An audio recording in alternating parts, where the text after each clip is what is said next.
మీ అందరికీ నా హృదయపూర్వక వందనాలు. చెమ్మగలిగిన దేవుని పిల్లారా, గత ఆదివారం దినం నుంచి ఇప్పటి వరకు కూడా మిమ్మల్ని, మీ కుటుంబాన్ని, మమ్మల్ని, సంఘానికి జ్ఞాపకం చేసుకొని ఈ వారం అంతట్లో మన రాకపోకట్లో కృప చూపాడు దేవుడు. ఆరోగ్యంను దయచేశాడు, ఆయుష్ను దయచేశాడు. మనల్ని, మన కుటుంబాన్ని చల్లగా కాపాడితే మరొక్క వారంలోకి ప్రవేశించే భాగ్యం మనందరికి ఇచ్చినందుకు మన ప్రభు, మన రక్షకుడు యేసుక్రీస్తు వారి నామములో తండ్రి అయిన దేవుడికి వందనాలు తెలియచేసుకుంటూ చిన్న ప్రార్థన చేసుకుని మన వాక్యాన్ని ధ్యానం చేసుకుందాం.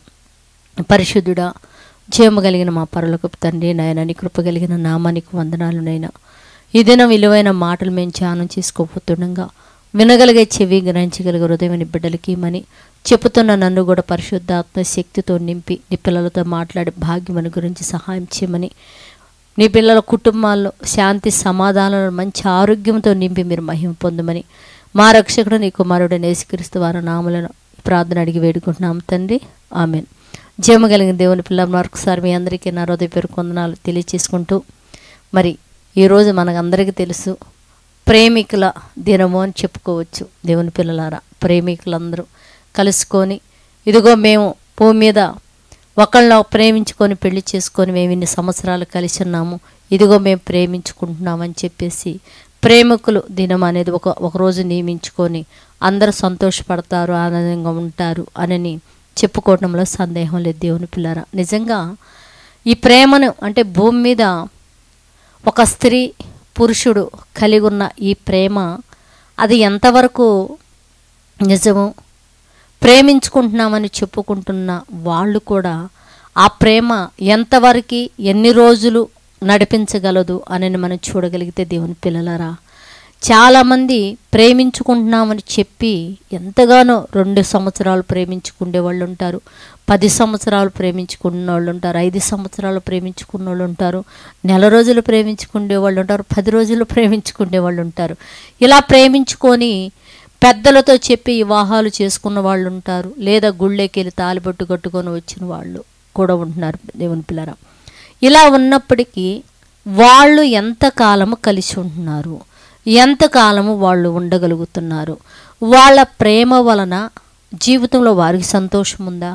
పోనీ వారిద్దరూ ప్రేమించుకొని పెళ్లి చేసుకుంటామని ఒకళ్ళకొకళ్ళు అర్థం చేసుకొని వారు జీవిత యాత్రలు అంటే ఈ భూమి మీద తనవు సాలించేంత వరకు వాళ్ళు మొదటి ప్రేమ అనే ఒక బంధంతో కలిసిన వాళ్ళు ఈ తనువు సాలించేంత వరకు భార్యాభర్తలుగా వాళ్ళిద్దరూ ప్రేమ యందు నిలిచి కొనసాగించగలుగుతున్నారా? దేవుని పిల్లారా?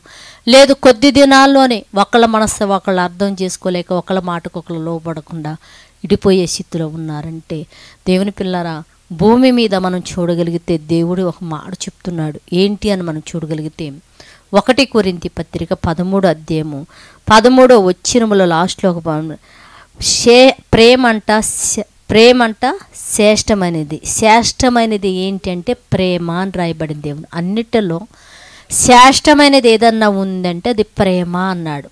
అంటే భూమి మీద నువ్వు ఏమి సంపాదించినా ఏది చేసినా కూడా భూమి మీద అన్నిటికంటే కూడా విలువైనది ఏంటంటే శ్రేష్టమైనది ఏంటంటే ప్రేమ అన్నాడు. అంటే దేవుడు కూడా బైబిల్ గ్రంథంలో చెప్తూ ప్రేమకు అంత గొప్ప విలువిచ్చాడు. ఎందుకంటే దేవుడు కూడా ప్రేమమయుడే కనుక భూమి మీద ఏదైనా సరే మీరు తీసుకోండి, అనుభవించండి, తినండి అనే విధంగా భూమి మీద సమస్తాన్ని తయారు చేసి మనకిచ్చాడు దేవుడు.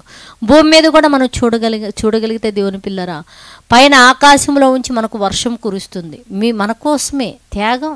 సూర్యుడు ఒక త్యాగం, చంద్రుడు ఒక త్యాగం, భూమి ఒక త్యాగం. అంటే భూమి మీద అన్నీ కూడా మనకి ఇచ్చే పరిస్థితుల్లో ఉన్నాయి, కానీ మనము తీసుకొని వాటిని ప్రేమించే స్థితిలో మనం లేవని చెప్పుకోవడంలో కూడా సందేహం లేదు. దేవుని పిల్లరా, అలాగనే అన్నిటిలో శ్రేష్టం అనేది ప్రేమ అన్నప్పుడు దేవుని పిల్లారా, నిజంగా ఈ ప్రేమకు గుర్తుగా బైబిల్లో మనకి 2 వ్యక్తులు కనపడతారు. నిజంగా వారి ప్రేమను చూడగలిగితే చాలా ఆశ్చర్యం వేసింది. దేవుని పిల్లారా, ఆ ప్రేమ వాళ్ళది శ్రేష్టమైనది ప్రేమ.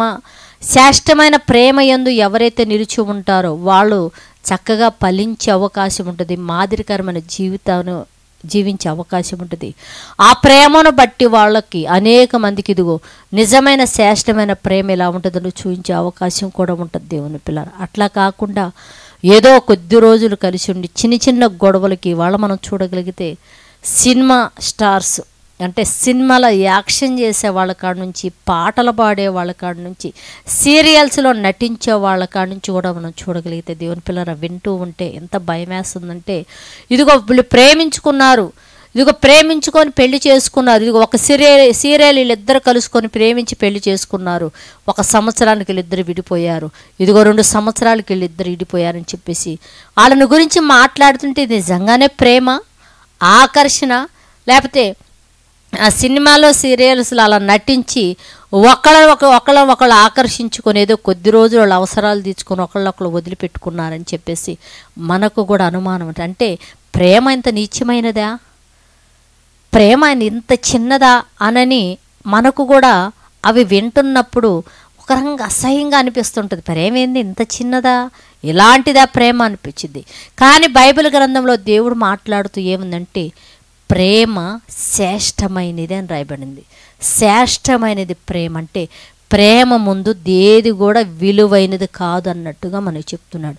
మరి బైబిల్ గ్రంథంలో మనకి 1-2 కనపడతారండి. నిజంగా వారి ప్రేమ కానీ వారిని చూసినప్పుడు నిజంగా ఇలా బ్రతకాల, ఇలా ఉండాలని చెప్పేసి మనకు కూడా అనిపిస్తుంటుంది. ఏ ఊరు ఆ 2 వ్యక్తులను ఒకసారి మనం చూడగలిగితే మత్తయి సువార్త, మత్తయి సువార్త 1వ అధ్యాయము, మత్తయి సువార్త 1వ అధ్యాయం కాడ నుంచి 20 కాడ నుంచి దేవుని పిల్లారా 25 దాకా దగ్గర మనం చూడగలిగితే ఇక్కడ మరియమ్మ గారు, యేసేపు గారు అనే 2 వ్యక్తులు కనపడతారు. ఈ 2 వ్యక్తులు ఏంటి అని మనం చూడగలిగితే మరియమ్మ గారిని యేసేపు గారికి ప్రదానం చేయబడ్డారు. అంటే ప్రదానం అంటే మనకు అందరికీ తెలుసు, ఎంగేజ్మెంట్ అంటారు.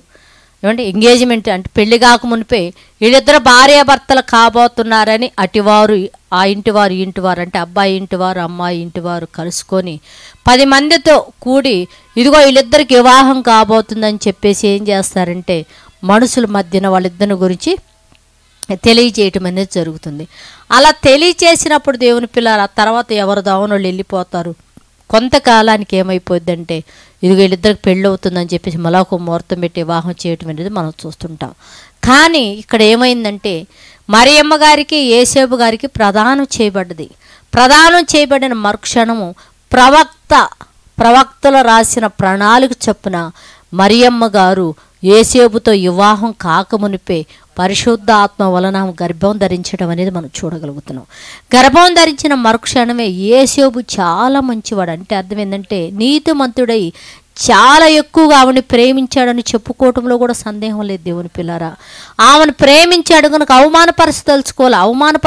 తెలుసుకోకుండా అల్లరి చేయకుండా ఇదిగో రహస్యముగా వెళ్ళి ఇదిగో ఆమెను విడనాడి నా దోవని నేను పోదామని ఒక ఆలోచన కలిగినప్పుడు దేవదూత రాత్రికాలం వచ్చి ఇదిగో యేసేపు నీ భార్య దేవుని పరిశుద్ధాత్మ వలన ఆమె గర్భం ధరించింది, పరిశుద్ధాత్మ వలన గర్భం ధరించింది, ఇదిగో లోకరక్షకుడైన యేసుక్రీస్తు వారు భూమి మీదకి రాబోతున్నాడు, నువ్వు భయపడవద్దు, కనుక నువ్వు ఏం చేస్తావంటే ఆమెను చేర్చుకో, ఆమెను భారీగా స్వీకరించు, ఆమెను చేర్చుకోదుగా బిడ్డ పుట్టేంత వరకు ఆమెను నువ్వు ముట్టుకోవడానికి వీల్లేదు, ఎరగడానికి వీల్లేదని చెప్పే తల్లికి నిజంగా యేసేపు గారండి నిజంగా మరియమ్మ గారిని ఎంత ప్రేమించి ఉంటాడండి.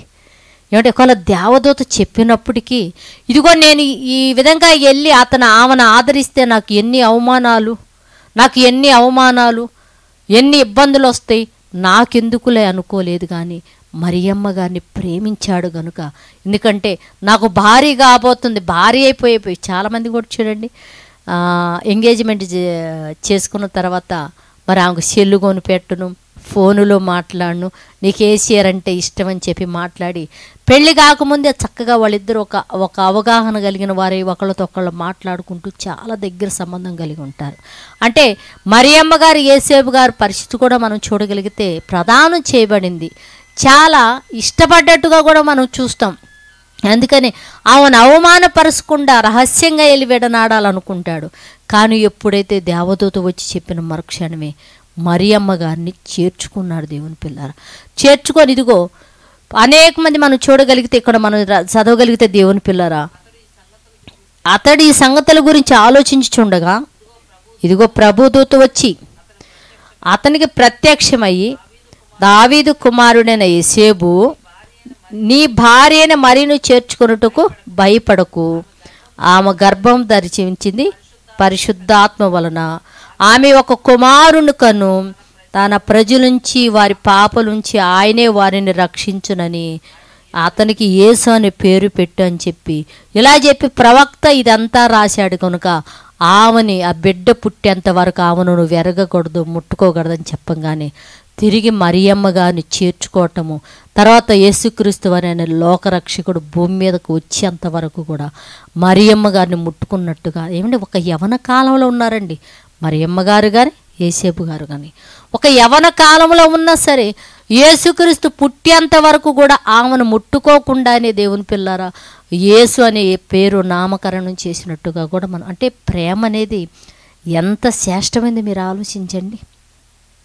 ఈరోజు చిన్న చిన్న విషయాలకే భార్య మరి ప్రేమించుకొని పెళ్లి చేసుకున్నా అంటారు, పిల్లలు ఉంటున్నారు, వారిని కూడా విడిచిపెట్టి వాళ్ళ పిల్లలు కూడా విడిచిపెట్టి భార్య కానీ భర్త కానీ విడాకులు తీసుకొని పక్కకి వెళ్ళిపోయి నిజంగా ఎంత భయంకరమైన జీవితాలు జీవిస్తున్నప్పుడు నిజంగా ఒకప్పుడు మేము ప్రేమించుకున్నాం పెళ్లి చేసుకున్నామని మాట్లాడారు కదా, ఇళ్ళేనా ఇళ్ళు అని చెప్పేసి మనకు కూడా బాధ కలిగే విధంగా వాళ్ళ ప్రవర్తన ఉంటుంది. దేవుని పిల్లరా, మనకు కూడా బాధ కలిగే విధంగా పెళ్ళై ఇడిపోయిన వాళ్ళిద్దరు ప్రేమించుకొని కొంతకాలం అయిపోయి ఇడిపోయిన తర్వాత ఒకళ్ళ మీద ఒకళ్ళు తప్పులు మోపుకుంటూ చెప్పుకుంటున్నప్పుడు అసలు నిజంగానే వీళ్ళ ఇద్దరి మధ్యన ఉన్నది ప్రేమేనా అనే ఒక అనుమానం కూడా మనకు వస్తుంది. దేవుని పిల్లరా, నిజంగా జీవగ్రంథంలో ఇవాళ మనం మరియమ్మ గారిని గురించి యేసేపు గారిని గురించి మనం చదువుకోగలుగుతున్నామంటే దాని భావం మనం చదువుకొని వింటున్నామంటే అర్థం ఏంటో తెలుసా?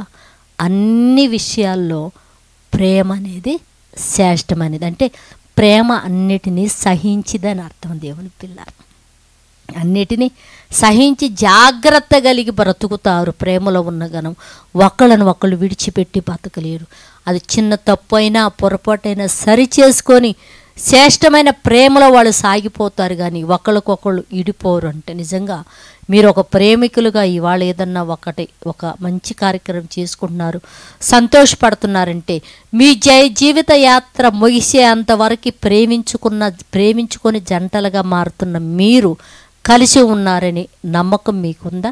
అలా కలిసి ఉన్నారని నమ్మకం మీ మధ్యలో ఉంటే మేము ప్రేమికుల దినోత్సవం పండగ జరుపుకోవడానికి మాకు అర్హత ఉందని చెప్పుకోవచ్చండి.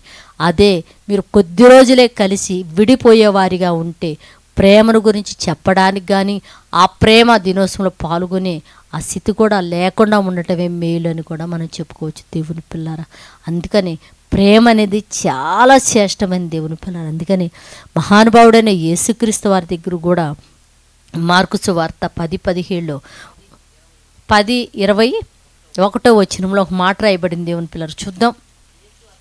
యేసు అతను చూసి అతను ప్రేమించి ఇదిగో నీకు ఒక్కటి కొదువుగా ఉంది నాయన. ఏంటి అంటే నీ నిజంగా నువ్వు దేవుణ్ణి ప్రేమించావా?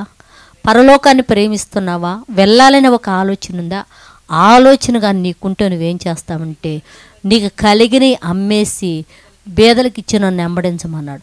ఆ మాట ఎప్పుడైతే అన్నాడు, నువ్వు నీకు కలిగినది అమ్మేసి పేదలకు ఇచ్చి నువ్వు వచ్చి నన్ను వెంబడించు, పరలోకమందు నీకు ధనం కలిగిద్దని ఎప్పుడైతే ఆ మాట అన్నాడో యేసుక్రీస్తు వారిని విడిచి దేవుణ్ణి కూడా విడిచిపోయాడంటే అతనుకున్నది ఏంటంటే నిజమైన ప్రేమ మాత్రం కాదు, శాశ్వతమైన ప్రేమ కాదు, లోపల లోక సంబంధమైన ప్రేమ. అంటే లోక సంబంధమైన ప్రేమతో దేవుడి దగ్గరికి వచ్చి ఇదిగో నేను తల్లిదండ్రులను దూషించట్లేదు, అట్లని ఎవరి జోలికి వెళ్ళట్లేదు, అన్నీ మంచి పనులు చేస్తున్నానని ఎప్పుడైతే చెప్తే అయితే నువ్వు పరలోకానికి వెళ్ళాలంటే ఒక్క పని చేయని అన్నప్పుడు అమ్మో అంత ప్రేమ నాకొద్దు, నేను ఆ పనులు చేయలేనని పరలోకాన్ని యేసు ప్రభును కూడా విడిచిపోయినట్టుగా మనం చూడగలుగుతాం. అంటే ఆ ప్రేమలో దేవుని ప్రేమిస్తున్నాను చెప్పుకున్నాడంటే కానీ ఆ ప్రేమలో శ్రేష్టం అనేది లేదు. దేవుని పిల్లలారా, శ్రేష్టం అనేది లేదు, వాస్తవమైనది లేదు. అలాగనే ఇవాళ మీరు ప్రేమించుకుంటున్నారంటే ప్రేమించుకోండి, తప్పులేదు. కానీ నీ ప్రేమ స్త్రీ అయినా పురుషుడైనా సరే మీ ప్రేమ శాశ్వత కాలం ఈ జీవితంలో మీ యాత్ర ముగించేంత వరకు ప్రేమించుకొని ఒకడు కాబోతున్న మీరు కలిసి ఉండగలరా? అలా ఉండగలిగితే టీవీల ముందు మాట్లాడండి, మేము ప్రేమించుకుంటున్నామండి, మేము చనిపోయేంత వరకు కలిసి ఉంటామండి, కలిసి మేము కాపురం చేసుకుంటామండి అని గుండె మీద చేసుకొని ధైర్యంగా చెప్పండి. అలా కాదు, ఏదో శరీర కోరికలు తీర్చుకొని కొంతకాలం మేము కలిసి ఉండి ఇడిపోతాం అనుకున్నోళ్ళు ప్రేమ అని ముసుగు మాత్రం దేవుని పిల్లారా దయచేసి మీరు వేసుకొని వద్దు. ప్రేమ అని ముసుగేసుకొని మాత్రము మీరు ప్రపంచాన్ని లోకాన్ని మోసం చెయ్యొద్దు. ప్రేమ అనే మీరు ఆ పేరు పెట్టుకుంటే ఆ ప్రేమ అనేది శ్రేష్టమైంది. ఆ శ్రేష్టమైన ప్రేమలో దేవుని పిల్లారా ఒకళ్ళ ఏడలో ఒకళ్ళు చిన్న చిన్న తప్పులు చేసుకున్న ఎడాకులు తీసుకోరు, విడిపోరు. అలా విడిపోతున్నారు, విడాకులు తీసుకుంటున్నారంటే మీ ప్రేమ కరెక్ట్ మాత్రము కాదు. ఎందుకంటే మన బైబిల్లోనే మీకు చెప్పాను యేసేపు గారు మరియమ్మ గారిని గురించి. వాళ్ళ ప్రేమ ఎలా ఉంది చూడండి. ఒక ఎంగేజ్మెంట్ ద్వారా మరియమ్మ గారి జీవితంలో లోకరక్షకుని బయటకు లోకానికి తీసుకురావాలని ఒక ఆలోచన కలిగినప్పటికీ ఆ పరిస్థితుల్లో కూడా మరియమ్మ గారిని యేసేపు గారు ఆదరించి చక్కగా యేసుప్రభు పుట్టేంత వరకు కూడా ఆమెను ముట్టకుండా పుట్టిన తర్వాత వాళ్ళ జీవిత యాత్రలో మళ్ళా వాళ్ళకి కుమార్తెలు కలిగి వాళ్ళ తనువు తీరిపోయేంత వరకు వాళ్ళు చక్కగా కలిసి ఉన్నారని చెప్పుకోవటంలో దేవుని పిల్లారా వారి ప్రేమలో శ్రేష్టం ఉంది. వారి ప్రేమ శ్రేష్టమైనదని మనం చెప్పగలం. మరి నీ ప్రేమ అలా శ్రేష్టమైనదైతే దేవుడు మీ ప్రేమను చక్కగా ఆశీర్వదిస్తాడు, దీవిస్తారు. మీరు కలకాలము చక్కగా ప్రేమ యందు నిలిచి, శ్రేష్టమైన ప్రేమ యందు నిలిచి వర్ధిల్లాలని ప్రేమతో తెలియజేస్తూ చిన్న ప్రార్థన చేసుకుందాం. పరిశుద్ధుడా, జీవం కలిగిన మా పరలోకపు తండ్రి, నైనా నీ కృప కలిగిన నామానికి వందనాలు తండ్రి. ఇదిగోనైనా శ్రేష్టమైనది ప్రేమే అని చెప్తున్నావు కనుక ఈ దినమునైనా ప్రేమికులు దినేశం జరిగించుకుంటున్న నీ పిల్లలు వారు ఒకళ్ళను ఒకళ్ళు అర్థం చేసుకొని మేము ఉన్నామని చెప్తున్న నీ పిల్లలని వారి జీవితకాలం అంటే ఈ యాత్ర ముగిసే వరకు ఒకళ్ళొకళ్ళు అర్థం చేసుకొని చక్కటి కుటుంబ పరిపాలన కలిగిన వారే ఒకరికొకరు లోబడి జీవించినట్లు సహాయం చేయమని అడుగుతూ తండ్రి, వాళ్ళ వివాహాలకు కూడా పెద్దలు అంగీకరించిన తండ్రి చక్కగా జరిగించి నీ నామానికి అవమానకరంగా కాక మహిమకరంగా బ్రతకడానికి కృపణను గురించి సహాయం చేయమని మా రక్షకుడు నీ కుమారుడైన యేసుక్రీస్తు వారి నామములో ప్రార్థన అడుగుతున్నాం తండ్రి, ఆమెన్. మీ అందరికీ నా హృదయపూర్వక వందనములు, ధన్యవాదాలు.